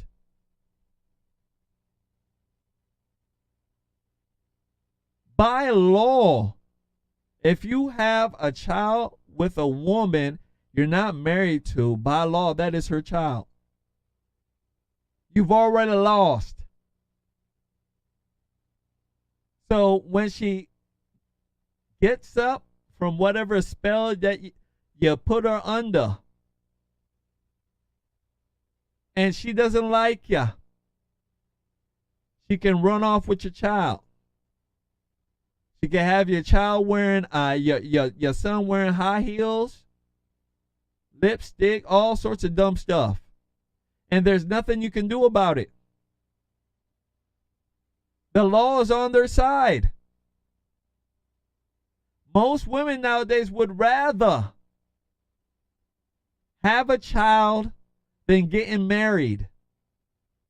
They don't want to be tied down to guys. You go and ask them. Right? You women love to go traveling, right? Girl, we going traveling. Hot girl summer. Yeah. Boss chicks. Instead of leaving the child with the father, you go dump the child off with grandma. Grandma who's still trying to live a life too. Right? Yep. Playing the game. It all boils down to the breakdown of family. I want the men to understand this. If you get married to her, it's harder for her to run with the child. Yeah, it's very hard. Lock her up. And on top of that, you have rights to the child when you're married. Yeah, by law, you have rights to the child. The women ain't gonna tell you this. There's women who've had children in spite of men. Yeah. So we have to be honest of what's going on. Men have to understand that that is your seed too. And once men start understand, hey, we're going to have rights as well. These women have rights all day long. What about our rights? And I'm letting the guys know, by the time you wake up and you got screwed over 2 or 3 times, you'll start wishing that there was a movement for rights for men. We don't have any rights, guys. Guys out there, we don't have none. And if we're in this position, the best thing you can do is to keep it in your pants. Or wear a whole bunch of socks when you're doing the deed. If you know what I mean by socks. Jamal, what do you think about that? Do you think that men should, really start standing up for their children? What do you think about that? Number one, men ought to start being more open about men rights. Men ought to stop worrying about some woman coming up telling them, oh, you sound like a male chauvinist. And then they got to stop other men as well. Because truth be told, a lot of this crap happens because of other men. Other men aren't putting their foot down. Other men aren't looking in the mirror and realizing they're the leaders in the home, the leaders in the community. They just rather sit back and let her do it because too many men have become lazy, have become overweight, have become not workers or anything. People have to realize a lot of the problems we're going through now is because men allowed these problems to go forward. If the men would have sat here and stood their ground, not allow it to go forward, then start pulling it back and start creating men. You hear a lot of women say, a real man don't do this.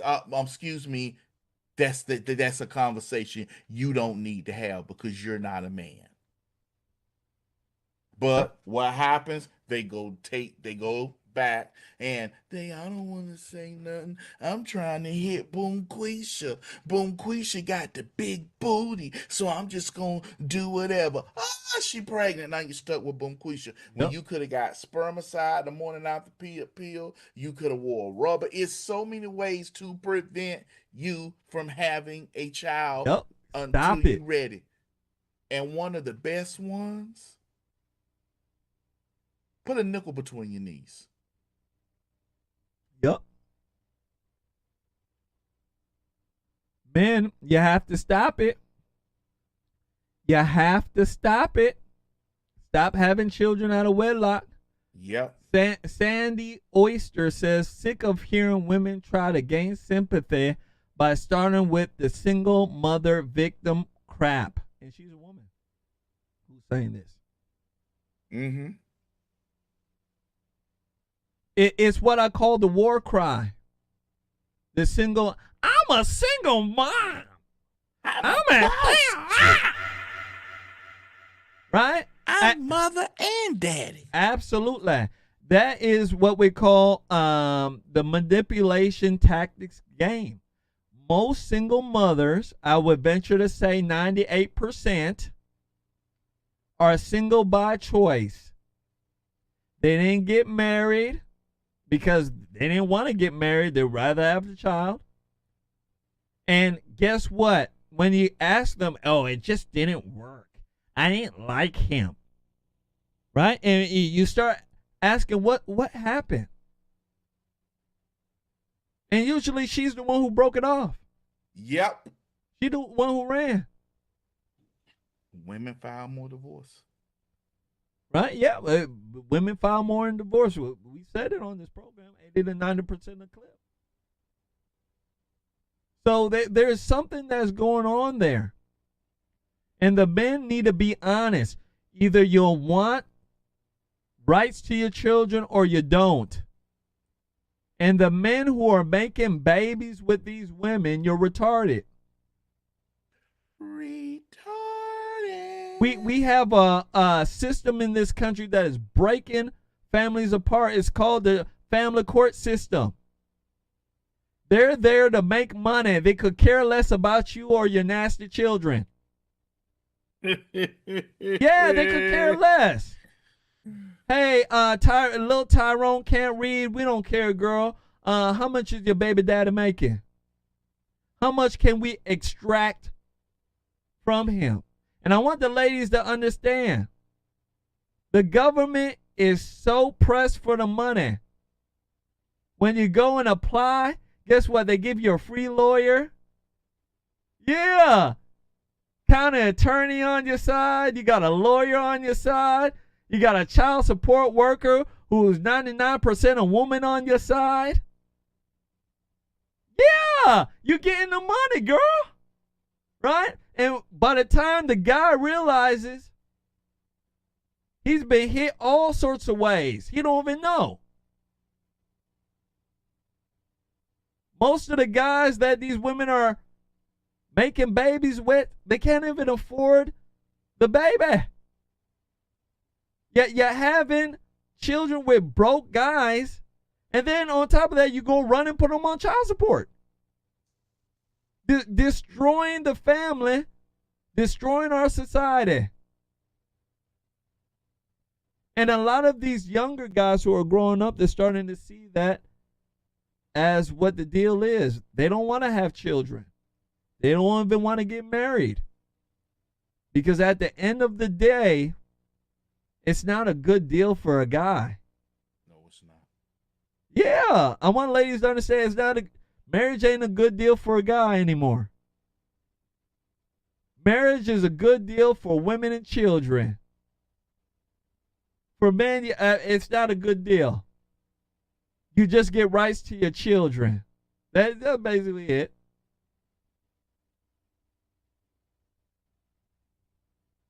So we need to be honest about it. We need family. Let's go to move forward.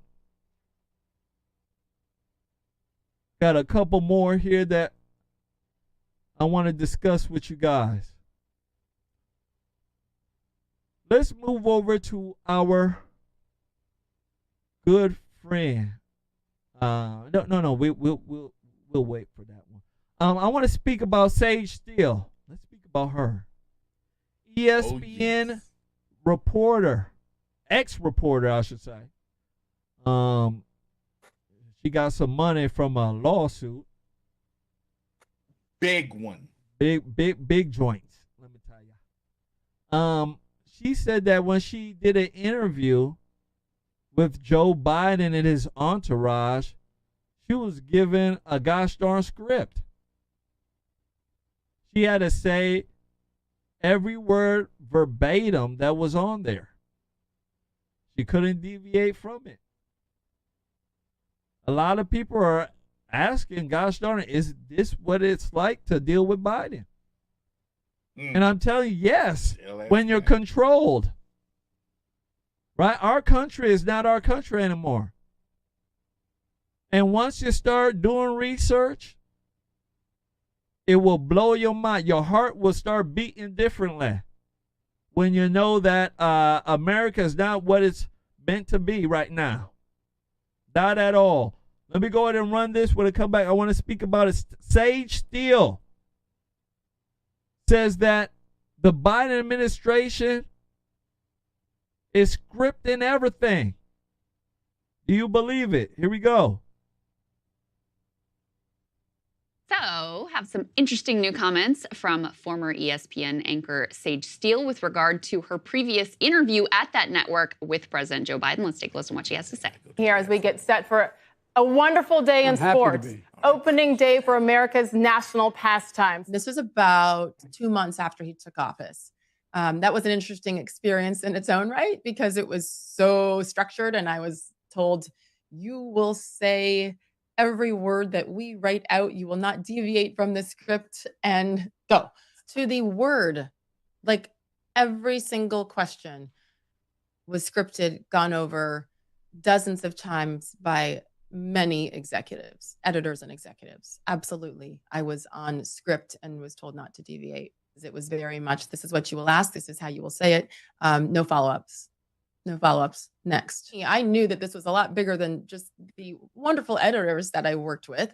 This went up to the fourth floor, as we said, that where all the bosses, the top executives, the decision makers are, the president of our company. So very interesting there. Sagar, I'm curious what you make of her comments. Now, listen, she's not a Joe Biden fan, so perhaps, there's some motivation behind what she's saying here, but it also kind of tracks. I mean, we know how careful they have been about who and where they give Joe Biden interviews to. I mean, he almost never does an actual mainstream interview where he could be asked those follow-ups, and it's not just a series of scripted, pre-written softball questions. We can put this up on the screen. This is something that Ezra Klein actually pointed out back when he had his moment of being like, maybe we should get rid of Joe Biden before watching the State of the Union and having all of his fears to put to rest and deciding, no, actually, Joe Biden is a great savior of America.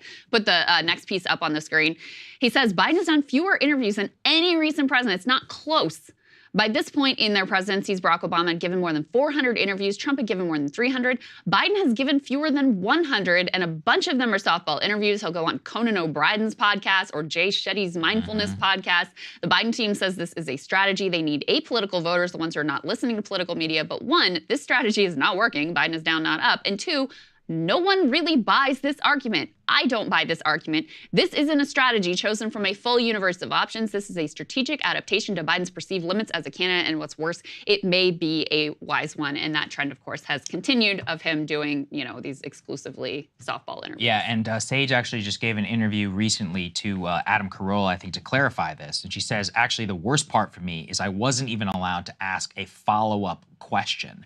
And look, I don't know, whether she's telling the truth or not. What I do know is it's been over 24 hours, and ESPN has not denied any of this. So, I mean, if you, as a journalistic organization, a charge as big as this, even, I've interviewed Trump. If somebody came out, no matter how small, and said and claimed that, my interviews or something were scripted, that would be immediately, I'd be like, that is absolute bullshit. I have the tape. You can come and listen to it anytime you want. You can come and sit with me. We'll go through it and I'll show you exactly how I prepped it, the follow-ups, etc. They haven't said that, and this is a major news organization. So look, clearly this lady has an axe to grind, right? She's been all over the podcast scene. I think she's starting her own thing, and that's fine. People have a right and the ability to do that. This is a serious charge. She accused them of scripting her interview.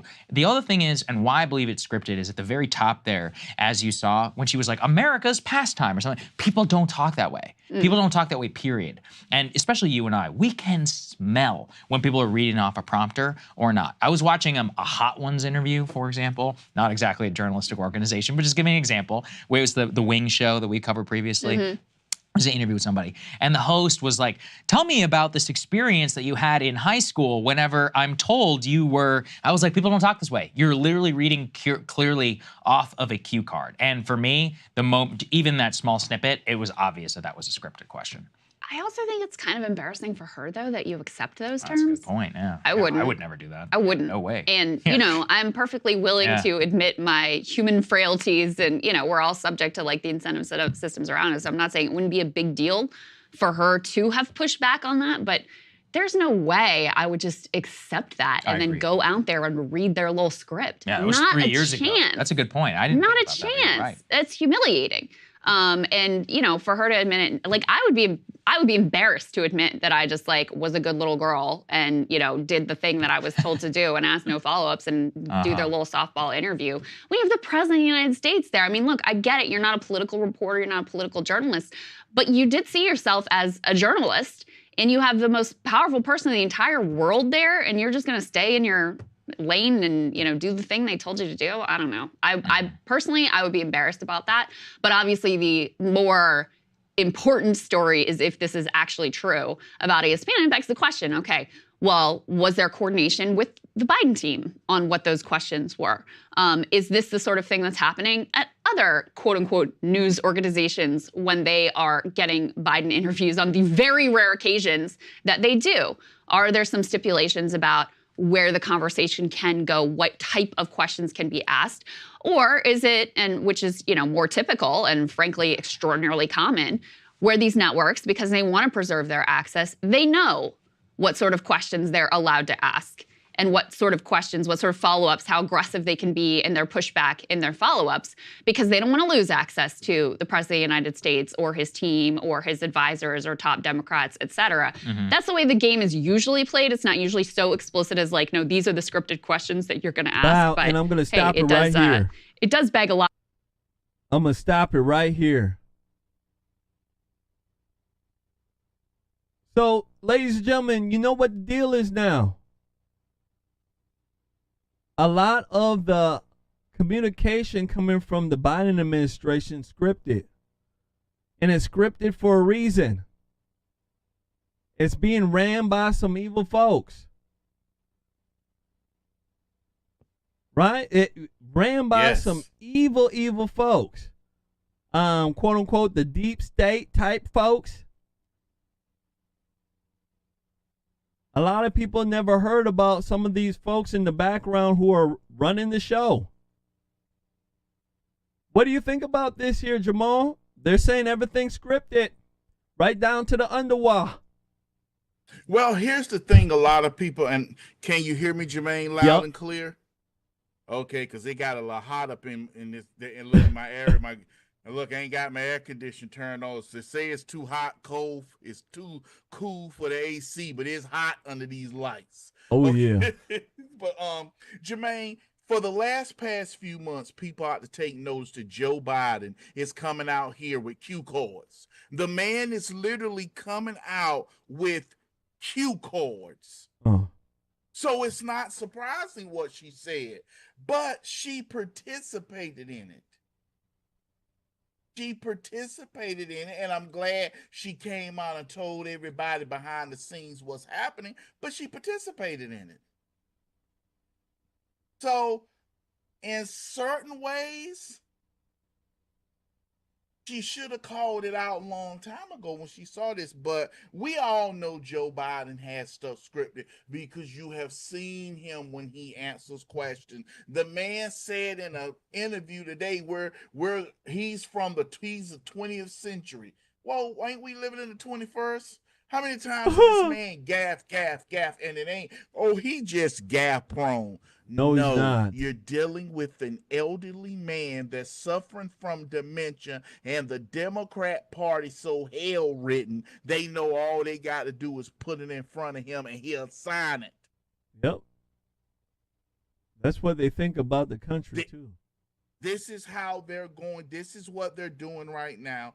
This is why they're tearing up the nation. This is why the Republican Party we as Trump voters should not be waiting for Donald Trump to be in office. We should already be out there. Like I said before, we are a band. We should already be out there marching, playing the music right now. And when Donald Trump get elected, he either jumps in front of us, or if they cheat him again, he cheers with us as we march on. We cannot continue to wait for Donald Trump as in he's doing something wrong. No, we the American people, we the Republican voters, we the conservatives need to already be out there doing something.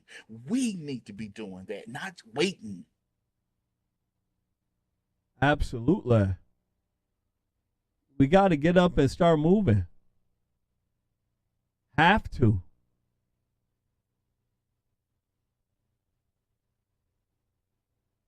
What they're doing, ladies and gentlemen, is not right at all.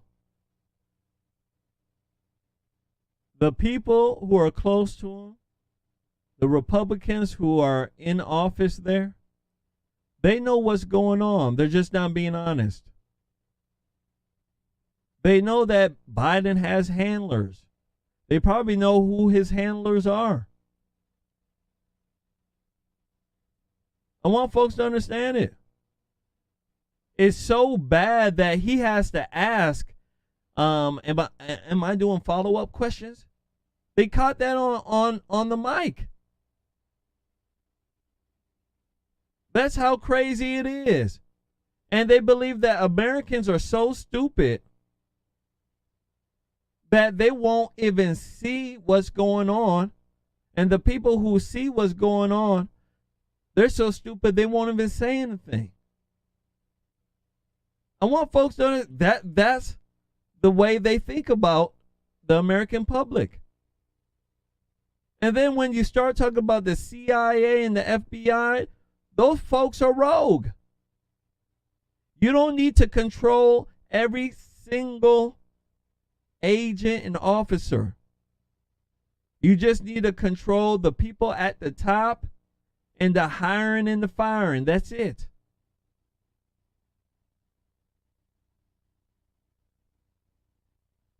What we do know is that once you enter government, you get rich and corrupted very fast.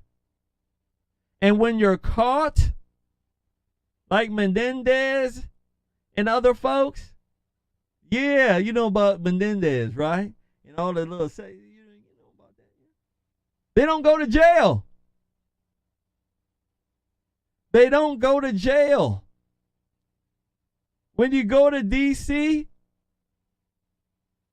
guess what? They have a fund that's there, a fund that deals with sexual harassment claims. Think I'm playing? Go ask the people in D.C. They'll tell you.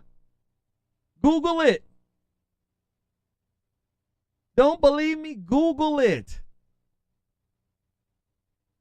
That if Tom gets elected, he has a little fun on Friday night touching somebody's butt that they shouldn't have been touching. And that person, tries to sue them. Gosh darn it, there's a fund that will pay them money. That's how evil and bad it is. When you see what's going on in Hollywood with Sean P. Diddy, I want you to understand, you know what's sicker? What's more grotesque? The folks that are in D.C., they're 10 times worse. 100 times worse. And when they're caught, you know what happens? They got somebody sweeping. They got somebody lifting up the rug and somebody sweeping. Let me tell ya.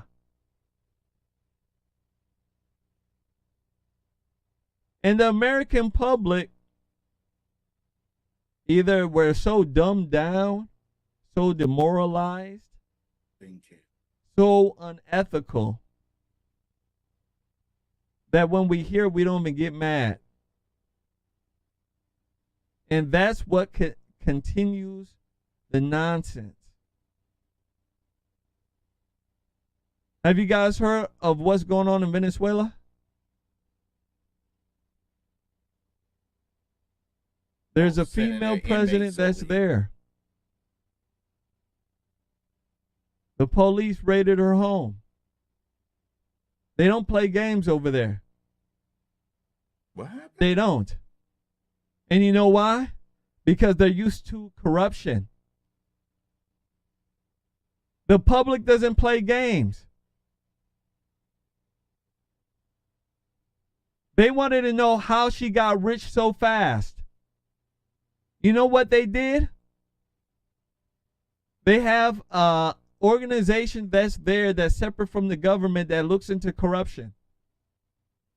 They went back at all her photos and they noticed that she has something on her wrist. And they've been doing it in a lot of other countries as well. Do you know what she had on her wrist in different photos? She had a Rolex watch. Now, some of you guys out there like, Jermain, what does a Rolex watch got to do with anything?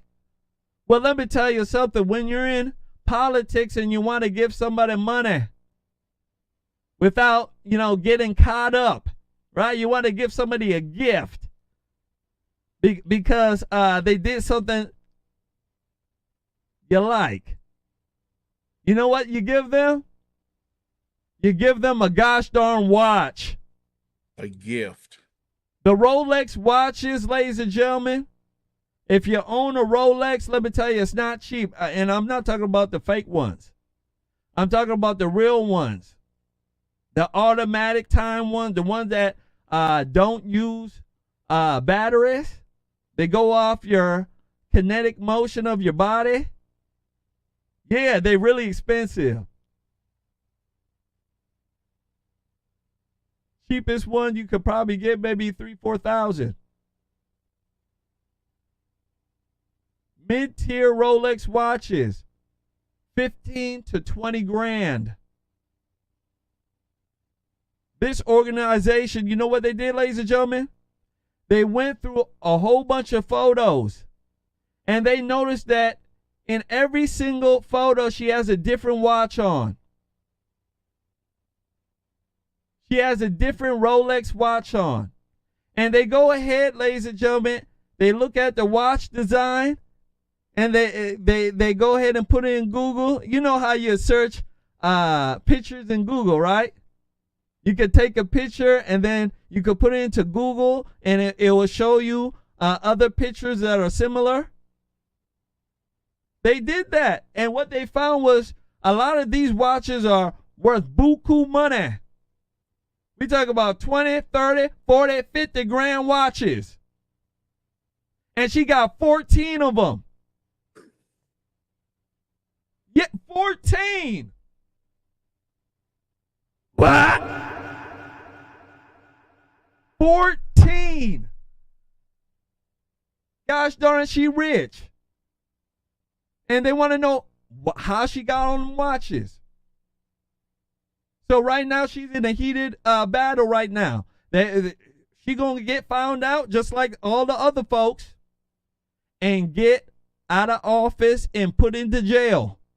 And if that happens in our country, you will see a shift in politics. If folks start going to jail for doing the wrong thing. We want to know how Barack Obama, Maxine Waters, and all these folks are millionaires. We want to know how Letitia James make $900,000 a gosh darn year. How does she do that? What kind of booty club is she working at night? Right? Last words on this here, sir. You know what, Jermain? Only thing that you're talking about, I kind of disagree a little bit, is because it's Venezuela. Venezuela is sending us their inmates, their prisoners. They're literally clearing out their prisoners and sending them to America. That's probably her. She's the evil. She corrupted. But I do understand that they are cleaning it up. But they're cleaning it up because she opposes Maduro, because she doesn't like him? Or is that the reason why? How did she get 14 watches and she wasn't making that much money? Well, I want to know that too. And she can't explain it. No, it can't. But I'm just saying, looking at the Venezuela government, because you did. I say know. Venezuela, right? I said it from the beginning. They had a lot of corruption there. I know that. But 14 gosh darn watches. And these are some really good watches. The government mad because they didn't get their cut. Sometimes government's mad because think about it. Government be mad because they didn't get their cut. Dude, you probably right. She's supposed to pay some taxes on them watches. But to get back to the original topic, yeah, that is corrupt. How did she get them? They need to find out. But the biggest thing, one of the biggest things people have to discuss when it comes to Joe Biden is how Joe Biden is being blocked and protected. Joe Biden is destroying this nation. He's destroying it. He was today talking to the Japanese president, the Japanese prime minister, and he has cue cards. He literally have cue cards there to tell you hello. He has cue cards to tell you hello. He has cue cards to say, tell them go over to the table over there. Are you serious? It's a shame what we're going through and what we're having to be put through. But that's what we are allowing. That's what we are allowing in America when it comes to Joe Biden, because the media now chooses sides instead of being, well, they didn't start doing it, but they do it. So looking at Joe Biden, looking at this woman who said, hey, I was told to say certain stuff. Well, we're not surprised. Not at all. Not at all. Last but not least, I want to speak to you about Chick-fil-A. Oh, yes. Hit that like button. Make sure you share. I know some of y'all are sleepy out there. Don't you worry. God'll help y'all in the morning. He told me. Yeah, he did. I want you guys to take a look at this. When I come back, I want to speak about it. Donald Trump orders Chick-fil-A. Say it's the Lord's chicken. Take a look. Good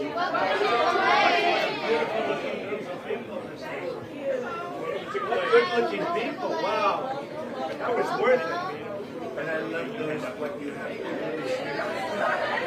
That's beautiful. Wow. It's art, right? So can I have 30 milkshakes and also some chicken? And we're going to take care of the customers. Is business good? You're making a lot of money? Everyone can get rich, right? Excellent. Thank you very much. Look at the way you hold. You like each other, right? I think that's very nice. Have a good time. Nice to see you. Thank you very much. So we'll order 30 milkshakes. We'll give them out to the people, and we'll take some for ourselves. Okay? Good. Thank you very much, everybody. 30 milkshakes. Hello. This has got a great American franchise, Chick-fil-A. It is. It's a great franchise. The owner is a great man. Look at them black girls. Them black girls love some Donald Trump. Yeah, they do very well. They're closed on Sunday. It's the Lord's chicken. That's the Lord's chicken. You're right. It's good chicken, too. Yeah, good to see you. Thank you very much. Absolutely. It's the Lord's chicken. You better believe it. You better believe it. Donald Trump, let me tell you something. What a man. Mr. Jamal, what do you think about this here, sir? It's the Lord's chicken. What do you think? Liberals are saying that this is some sort of, campaign type of thing, but I don't see it like that. I just see him, liking chicken. What do you think? I see a man having fun with people. I see a man that's enjoying himself, and I see a man that whom they said he couldn't, quote unquote, get black voters. I see a man that's sitting there talking, having a good time, and black voters are having a good time with him. I see a man that's in front of there and squashing what they are saying. Everybody knows Chick-fil-A does not open up on Sunday. Everybody know the owner, Dan Caffey, the reason why they don't open up on Sunday is because he wanted them to be able to go to church. Yep. That's why they don't open up on Sunday. Yes, literally, this man was a Christian, and he wanted not everybody to be a Christian.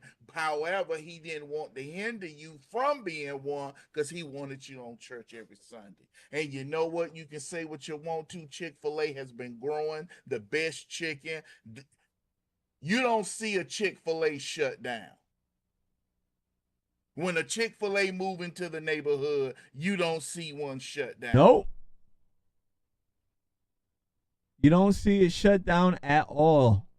You see folks going there to get the Lord's chicken. And let me tell you something. I've had Chick-fil-A plenty of times. It's really good, especially the Olympic. I think they call it Olympic sauce. My goodness gracious. Which sauce you go? It come in a little purple, little top there. I think it's a Olympic sauce. I think that's what it's called. My wife used to get it from me. Because I love that Polynesian. Yeah, Polynesian sauce too. That's really good. Let me tell you. Chick-fil-A. Yes. Can't beat it. I don't see this as a PR stunt or anything like that. I think that he just went there that they're hungry. And they enjoyed him. And he's going to an American establishment and showing that, hey, even me being a billionaire, I like eating regular food. It's hard for a lot of folks to sit back and relate to a person like Donald Trump for the simple fact is all they see is money. Oh, when you have money, it's hard to get sympathy from anybody. I want people to understand that. You could be a billionaire and you can say, oh, you know what? I only got until next week to live. They say I got stomach cancer, right? And you know what people would say? Yeah, but you're rich, man. Yep. That's what they would say. Think I'm playing. It's hard for somebody to sympathize when you're that gosh darn rich. But you got to just remove the money from him. When you do it, you start seeing his character. You start seeing what he's talking about. You ask the people around him. Everybody around him vouches for him. Yes. Except for the folks who are trying to, gain something and use him for either political gain or money. It's hard to have friends and good folks around you when you're that rich too. Right? You're having yes men all around you.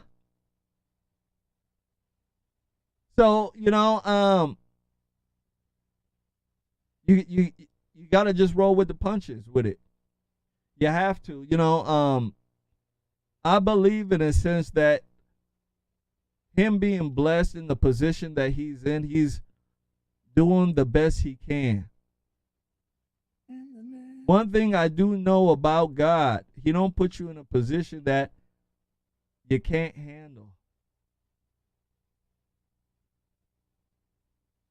And he put Donald Trump in that position for a reason. And when you step back, you can kind of see the reason. He's not a pussy. He's not a pussy. No. Right? There's a lot of guys, when they get rich, they turn into pussies. The mouth gets shorter,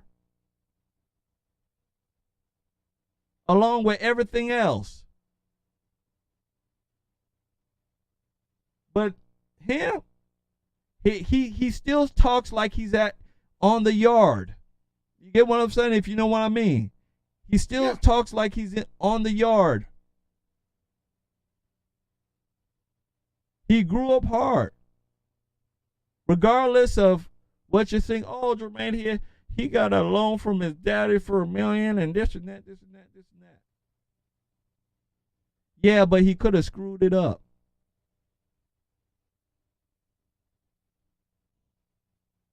He could have.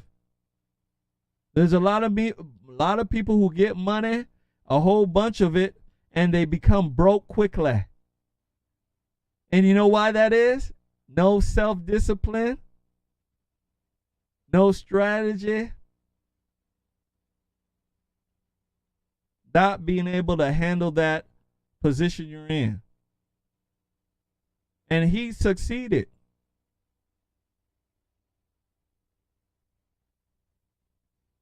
One thing I like about him is that he's for doing what is right. And it's hard to come by in this society of people, especially men, doing what is right. So I think, if you have the light of the Lord, you should be behind him. You should. Ladies and gentlemen, gosh darn it, that is our show for tonight. 2 hours and 20 minutes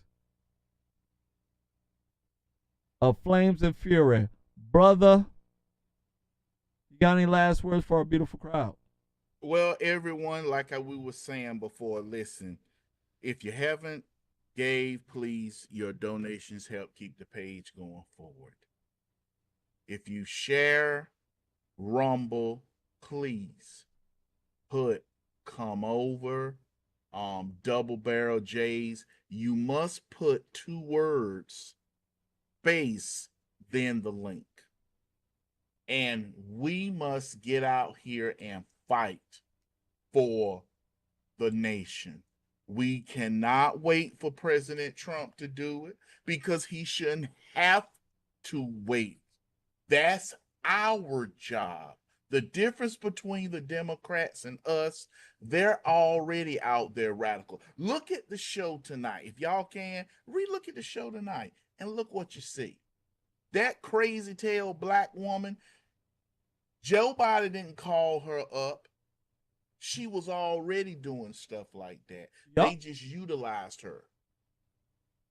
Okay? They sit there and they take their people and say, hey, if you want to interview the president again, you better, make sure you say this. Because the president have to hold cue cards. Look at the state of the Black America. Look at the state of Black America. Every black man now, if he gets pulled by the police, think he Hong Kong Fooey, #1 super guy. No Hong Kong Fooey. Quicker than a human eye. Chicka chong, chicka pow, wow, wow, chicka bong, dun, dun, dun, dun, dun, dun. And then they found out the guy they messing with, the cop that's dealing with him, he from a back alley street called Bust a Head Open. Absolutely. But thank you all for coming out tonight. Absolutely. I want to thank everybody and their mama for coming out. 2 hours and 20 minutes of Flames and Fury. We did it, Jamal. We crossed that 2-hour mark. I want to thank everybody for coming out, everybody for hitting that like button, and everybody for sharing. Thank you so much. And everybody who donated as well. We shall be on Thursday night. Tomorrow we're taking some time off. I got to move some stuff out to the house. So I'll be around, but I won't be in the studio. So that's what it is. You guys take care. Have a very, very, very beautiful night. And we'll catch you guys later here for another